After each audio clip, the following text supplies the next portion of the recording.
tapat, matatag at maaasahan balitang tama at totoo lamang dito sa Pilipinas Network. Magandang araw sa ating mga kababayan sa Pilipinas at sa buong mundo. Huwag kalimutang pusuan ang video, sumubaybay at pindutin ang batingaw upang lagi kayong updated sa balita. Simulan na natin. Patay ang alende ng Al Rayhan na si Ali Badi matapos ang isang matinding pagsalakay ng militar ng Israel sa bayan ng Jezin sa timog na bahagi ng Lebanon. Ayon sa ulat mula sa National News Agency ng Lebanon, direktang tinamaan ang lokasyon kung saan naroroon ang alkalde. Ang biglang pag-ataking ito ay nagdulot ng matinding pagkabahala at lalo pang nagpaliyab sa tensyon sa rehiyon na kasalukuyan nang nakakaranas ng sunod-sunod na pambobomba. Ang distrito ng Jezin sa Timog Lebanon ang naging pinakahuling target ng opensiba ng Israel. Ayon sa mga ulat mula sa Al Jazeera Arabic, ginamit ng militar ng Israel ang kanilang mga modernong drone upang magsagawa ng mga surgical strike sa mga munisipalidad ng Arihan at Farhauna. Ang paggamit ng mga unmanned aerial vehicles ay nagpapakita ng pinaikting na estratehiya ng Israel na targetin ng mga pinuno ng lokal na pamahalaan. Bukod sa pagpatay sa alkalde, naging marahas din ang sitwasyon sa Farhauna kung saan isang van ang iniulat na inatake ng mga drone ng Israel. Bagamat kinumpirma ng Lebanese National News Agency ang naganap na insidente, wala pang inilalabas na opisyal na detalye ukol sa bilang ng mga nasugatan o nasawi sa loob ng sasakyang ito. Ang kawalan ng agarang impormasyon ay nagdudulot ng higit pang takot sa mga lokal na mamamayan doon. Kasabay nito, iniulat din ang isa pang magkahiwalay na pag-atake ng Israel sa lungsod ng Qiyam na matatagpuan pa rin sa timog na bahagi ng bansa. Ang Qiyam ay kilala bilang isa sa mga lugar na madalas maging target dahil sa lokasyon nito. Ang walang humpay na pambobomba sa iba't ibang dako ng Timog Lebanon ay nagpapakita na walang pinipiling oras ang opensiba ng Israel na nagpapahirap sa anumang pagsisikap na makapaghatid ng tulong. Nagpapatuloy ang mga ulat ng karagdagang pagsalakay ng Israel sa buong rehiyon. Sa ulat ng state-run NNA News Agency, isang aerial strike ang tumama sa bayan ng Qiyam sa distrito ng Marjayon, habang ang mga drone naman ay nanalasa sa bayan ng Kasiba sa Nabatye. Ang koordinadong pag-atake sa iba't ibang distrito ay naglalayong paralisahin ang komunikasyon at depensa ng mga lokal na grupo sa Timog Lebanon. Hindi lamang mga drone at aerial strikes ang ginamit ng militar ng Israel, kundi maging ang mabibigat na artilerya. Maraming pag-atake ang naitala sa bayan ng Al-Sarira sa Jezin, habang ang malalakas na pagpapasabog ng artilerya ay narinig sa Majdal Zone sa distrito ng Tyre. Ang malawak na sakop ng pambobomba ay nagpapakita ng determinasyon ng Israel na tuluyang sirain ang kakayahan ng kanilang mga kalaban sa rehiyon. Ang seryeng ito ng mga pag-atake ay nag-iwan ng malalim na pinsala sa mga sibilyang komunidad sa Timog Lebanon. Maraming pamilya ang napilitang lumikas mula sa kanilang mga tahanan sa gitna ng gabi upang takasan ang mga pambobomba. Ang pagkasira ng mga kalsada at mga linya ng kuryente ay nagpapahirap din sa mga lokal na awtoridad na rumesponde sa mga tawag mula sa mga residenteng nangangailangan ng tulong. Sa gitna ng lumalalang krisis na ito, nagpahayag ng matinding pagkabahala si Pangulong Joseph Aoun ng Lebanon. Sa kanyang talumpati, sinabi niya na ang bansa ay nasa isang napakahalagang sangandaan o fateful juncture.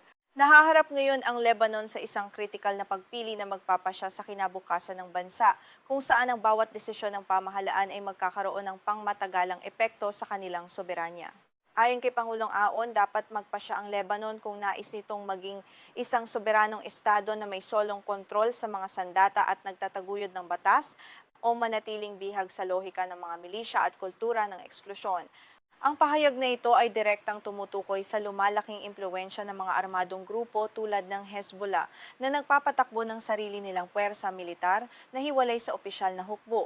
Naganap ang talumpati ni Aoun sa anibersaryo ng asasinasyon kay dating Ministro Tony Suleiman Frangi noong taong 1978 ng mga armadong paksyon. Ang pag-alalang ito ay nagsisilbing babala sa kasalukuyang henerasyon tungkol sa panganib ng panloob na digmaan.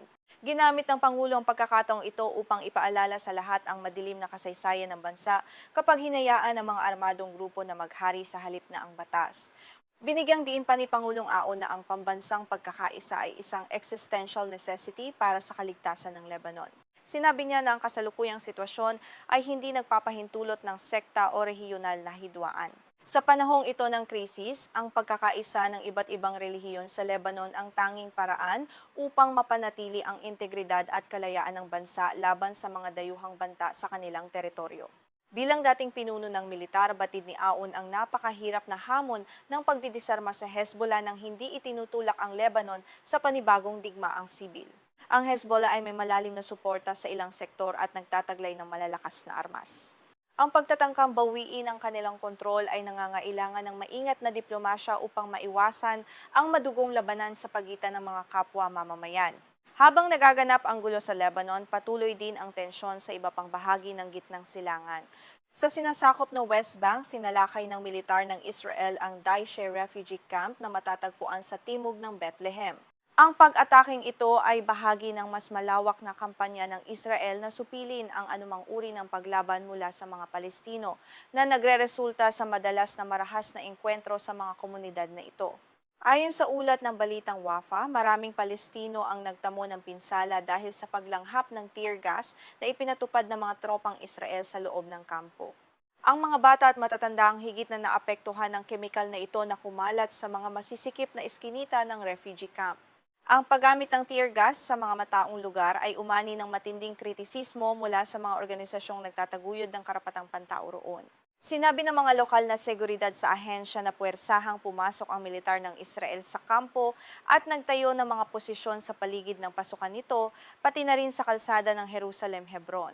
Doon ay nagpaputok sila ng mga tear gas canister at stun grenade upang pigilan ang kilos ng mga residente. Ang ganitong mga operasyon ay nagpapanatili ng kapaligiran ng takot at kawalang katiyakan sa buong West Bank ngayon.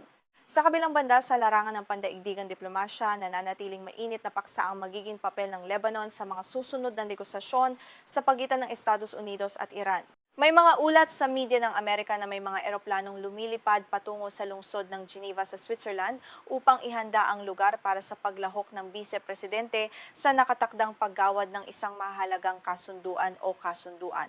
Bagamat hindi pa opisyal na kinukumpirma ang mga ulat na ito, ang ganitong uri ng espekulasyon ay patuloy na lumalaganap at pinapakain ng mismong administrasyon ng US.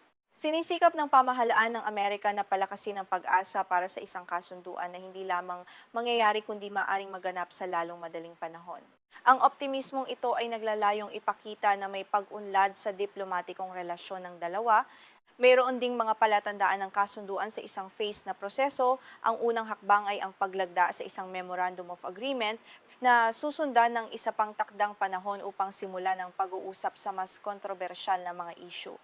Ang ganitong estratehiya ay karaniwang ginagamit sa komplikadong internasyonal na negosasyon upang makabuo muna ng tiwala bago harapin ang mga pinakamahihirap na usapin sa rehiyon.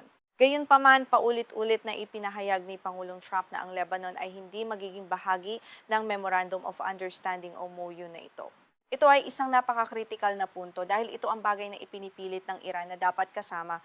Nais ng Iran na magkaroon ng proteksyon ng kanilang mga kaalyado sa Lebanon, partikular ang Hezbollah, habang ang Estados Unidos naman ay determinadong limitahan ang sakop nito. Sinasabi ni Trump na ang usapin sa pagitan ng Israel at Lebanon ay hiwalay sa mas malawak na isyu ng Iran at Estados Unidos, ngunit hindi sumasang-ayon ang Tehran dito. Ang magkaibang pananaw na ito ay nananatiling isang malaking balakid sa kapayapaan, habang nagpapatuloy ang labanan sa lupa at ang diplomasya sa likod ng mga pinto. Ang kinabukasan ng Lebanon ay nakalawit pa rin sa pagitan ng digmaan at kapayapaan ngayon.